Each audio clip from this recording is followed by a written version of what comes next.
Hey guys, and welcome to 9.9 Comics, the Top 5. I am your host Kyle, and these are our top 5 picks for the comic releases for July 3rd, 2019. And here you go. Starting out with number 5, we have Postal, Deliverance, number 1, out of Image Comics. Written by Brian Hill and Matt Hawkins, art by Rafael Ainco, and cover art by Linda Sejic. New story arc. Postal returns to find Mark struggling with the responsibilities and horrors of being the new mayor of Eden. As the newest member of their community has brought his own personal war with him, Mark's mother, Laura Schifrin, tries to enjoy her retirement in Florida, but violence finds her, and violence might be the only way Laura Schifrin can find peace. So, this is the return of Postal, a classic, successful comic book series from a while back. This is a new story arc for that series. Not only that, but it's a new number 1, and it's out of Image Comics. Hey. And it is on a low stock, so it could be going out of print. It has a strong possibility of going out of print here soon. So you want to keep an eye on this one. And our number 4 pick for this week is No One Left to Fight, number 1 of 5, out of Dark Horse Comics, written by Aubrey Sitterson and art and cover art by Vico Osio. They've saved the planet countless times, but what happens after the final battle has been won? Creators Aubrey Sitterson from the comic book story of professional wrestling and G.I. Joe, and Vico Osio from Spider-Man and Revolution take inspiration from the legendary Dragon Ball to tell a story of regret, resentment, and growing older. One that asks, what does a fighter do when there's no one left to fight? It's a good question.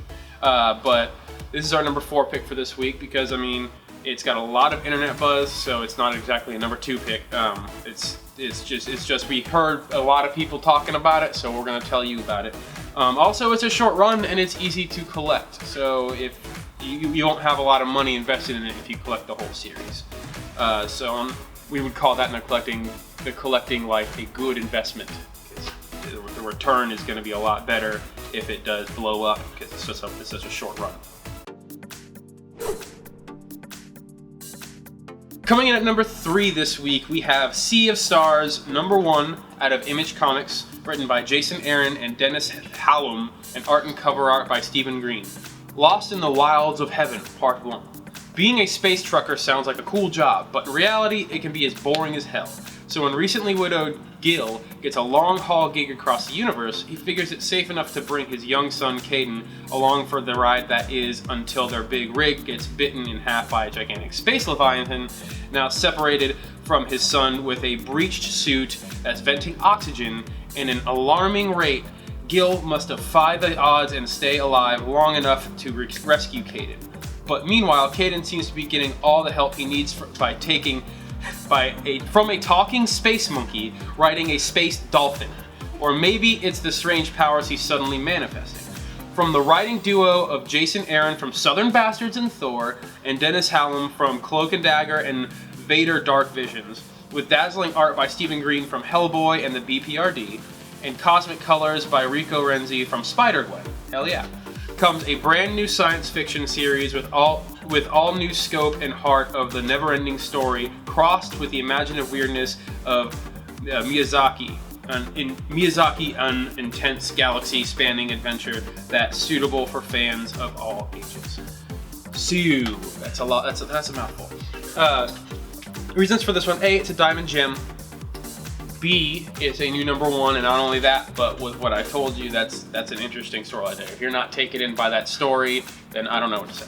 And also, the writer did Southern Bastards, which is a hot Image book, so you're gonna want to give this a chance to read. And our number 2 pick for this week is Space Bandits, number 1 of 5, out of Image Comics, written by Mark Miller, or Millar, however you want to say it, and art and cover art by Matteo Scalera. Miniseries premiere. Thena Cole and Cody Blue are among the universe's most wanted felons. Each the leader of their own criminal ops, they run heists across the galaxies, hopping from ship to fleece everyone inside. But when both women are betrayed by their crews, the bandits only have one thing on their minds: Revenge. So, Space Bandits #1. This is, as I said before, this is a Mark Millar book, or Mark Millar, which his name speaks volumes, so you kind of just want to pick it up regardless. And it's a mini-series, so again, mini-series, easy to collect, good return on investment, and I mean, it looks promising. Sometimes you kind of want to put the side eye to a big name, just because, oh, it's the big name. That doesn't necessarily mean it's going to be good. Sometimes big names can put out crap, but this actually looks really, really good.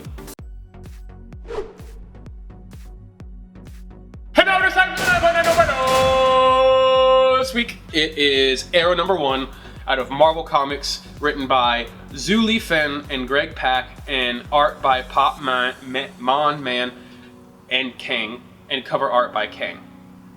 Catch the Wave, all new ongoing series. The breakout stars of War of the Realms, Agents of Atlas, debut in an oversized team-up book. Get ready for the English language debut of the first appearance of Aero, the high-flying Shanghaiese superheroine created for Marvel by Zhu Li Fen and Kang, and in a brand new story written by Planet Hulk writer Greg Pak. Aero teams up with Wave, Marvel's newest Filipina superheroine. What strange forces have turned the buildings of Shanghai into monstrous golems? And what is the secret origin of Wave? Interesting. So we might have a reveal or an origin story of Wave in this. There's going to be an art germ cover, so anything with an art germ cover sells awesome. Also, we have, this is going to be, like I said earlier, a first ongoing series from a new character that has been released in the Agents of Atlas run that just recently came out. And this is the first English breakout solo run for Aero, so I mean, they have other ones not in English, but this is the first English run. And yeah, it's just the one that packs the biggest punch out of all the rest of the ones today. So I feel like me and Matt definitely we sat down and thought about it, and because this is a brand new character into the Marvel universe and it's a brand new #1 and people are already liking it, you gotta give it to it. And now for the honorable mentions. Out of Image Comics, we have Thumbs #2, Walking Dead #192 for the special commemorative edition, and also Walking Dead #193. So this is a big deal because I don't want to spoil it because it's still technically really close, but the big thing that happened in 192, according to Robert Kirkman, 193 is going to be even bigger of a deal somehow. I don't know how that's going to happen, but when you get a hint from them, you usually want to take it. So focus on 193 almost harder than you did for 192.